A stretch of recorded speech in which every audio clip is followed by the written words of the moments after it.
Setelah berlangsung selama hampir 4 tahun, perang antara Rusia dan Ukraina kini telah mendekati titik terang perdamaian. Hal ini disampaikan langsung oleh Presiden Amerika Serikat Donald Trump.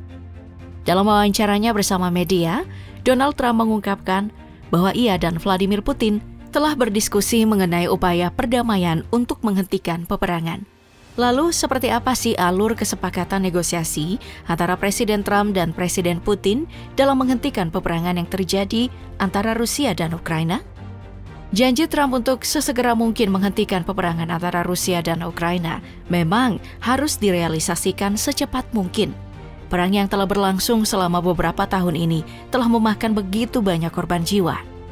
Sejak invasi Rusia ke Ukraina, pertanggal 5 Februari, jumlah kematian tentara Ukraina tercatat menembus angka hingga 45.000 jiwa. Selain memakan korban jiwa, perang ini juga telah memberikan kerusakan yang cukup besar pada alutsista dan kendaraan tempur kedua negara. Sebagai contoh, untuk pihak Rusia sendiri, per Februari 2025, sebanyak 369 pesawat Rusia dan 331 helikopter mereka berhasil ditembak jatuh. Bukan hanya itu, Rusia juga diketahui mengalami kerugian tempur yang cukup besar dikarenakan negara ini telah menghabiskan lebih dari 3.000 rudal jelajah dan lebih dari 23.000 UAV.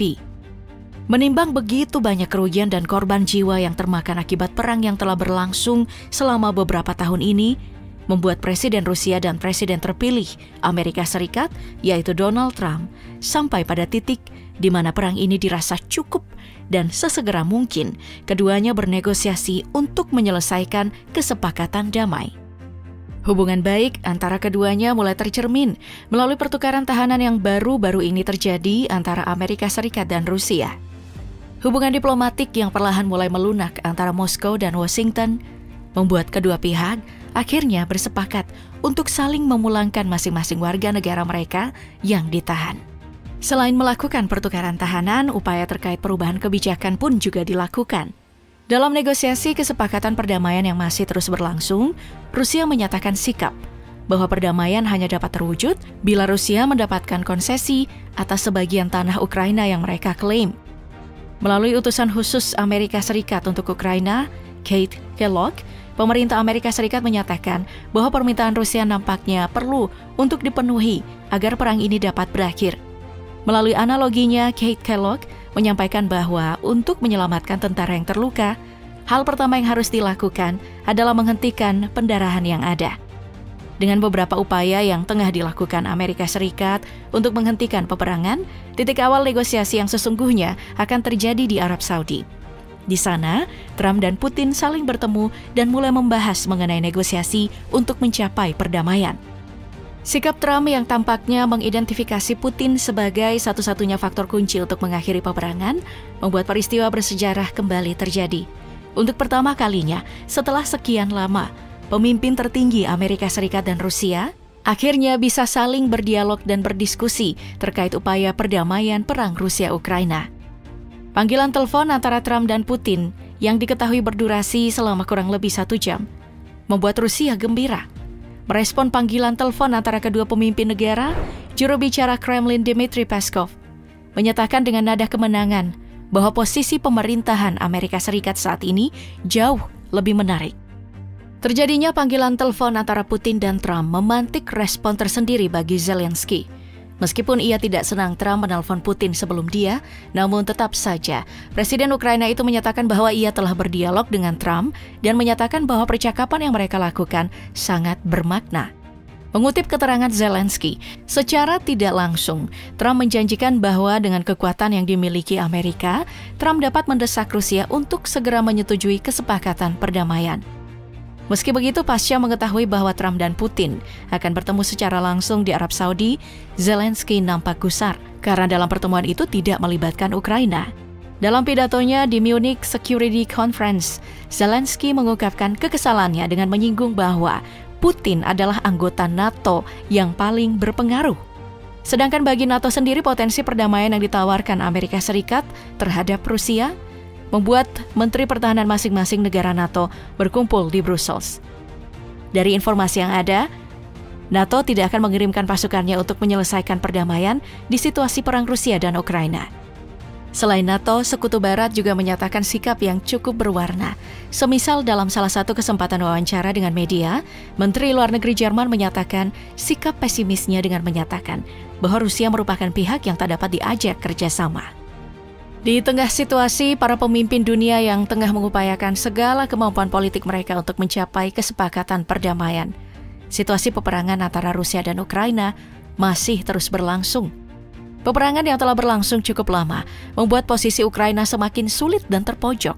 Saat ini, sekitar 20% wilayah Ukraina telah berhasil dikontrol sepenuhnya oleh Rusia dan kemungkinan besar angka ini akan terus bertambah seiring dengan taktik serang Rusia yang terus mendorong ke dalam perbatasan Ukraina.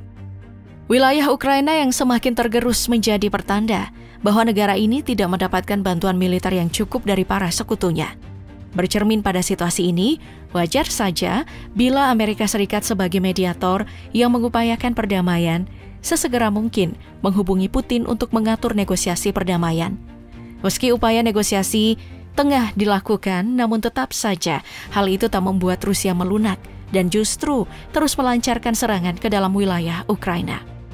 Invasi besar-besaran Rusia yang awalnya terjadi akibat keinginan Ukraina untuk bergabung dengan NATO menjadi salah satu isu penting yang ingin diamankan Rusia. Ketegasan Rusia dalam mengambil sikap ternyata berbuah manis.